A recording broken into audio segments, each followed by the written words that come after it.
the Sea Hunt Ultra 235 SE.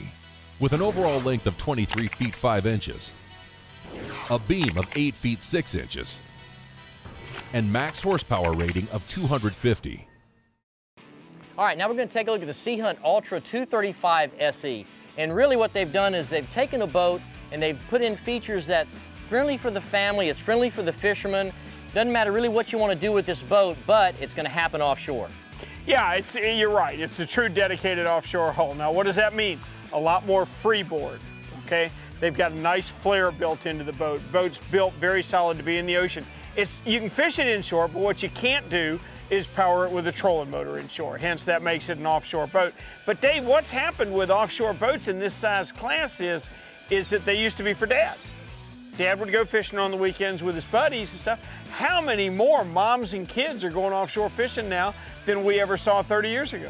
I love the way they did their bow seating. It's huge. For a 23-foot boat, you normally don't see this much bow seating. That screams family at you, but let me tell you what I love. Every boat we look at, I feel like we're seeing another step in the evolutionary process of the leaning post.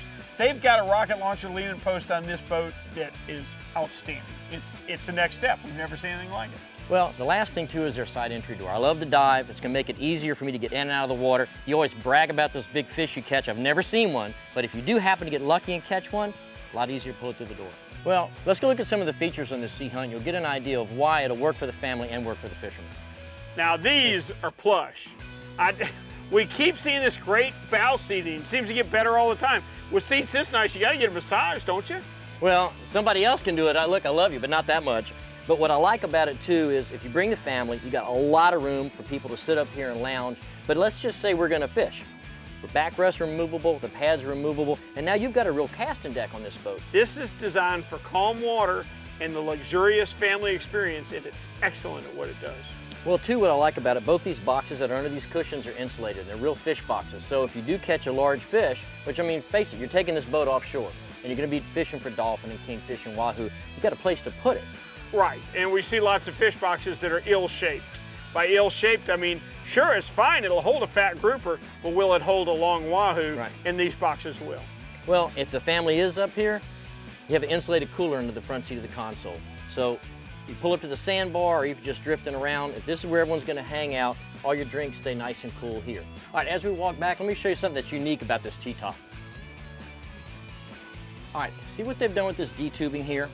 What it's allowed them to do is take the legs of the T-top and pull them in really, really tight to the console. So it's all compact. You get a lot more walk-through room, and it adds a lot of rigidity to the top. This is just a much stronger layout than what a round tube would be. Every inch counts, and it does give you more room. But man, do I love the flat surface on the front of this console. Two 12-inch screens here fit nicely with your stereo, with whatever.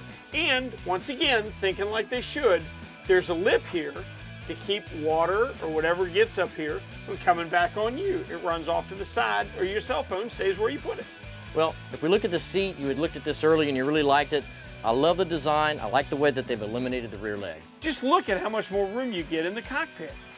Not only more cockpit room, but look at the problem that they got rid of. The age-old one of lifting the cooler lid and getting a drink out. No back legs to block it now. Well, what I like about it, the boat's 23 feet 6 inches long, and we've got the cockpit that you normally associate with like a 26-footer. Getting rid of the back legs opens up so much more room. It really does. There's a lot more room to move around. Good back seating, okay? You're not sitting on the boat, you're sitting down in the boat. It's a more secure feeling, the most comfortable place to ride on any boat. Well, you've got storage, you have systems access, and you've got a live well in the middle. So if you are going to take this boat out and you want to get some live bait, you got a nice live well right here in the center of the boat. Right behind you is a side access door. They call this boat the SE, which means side entrance. This, to me, and to find this in a 23-foot boat is just something you don't see. You're right, normally you don't. And people, you know, had called it a tuna door for years and a marlin door and all this.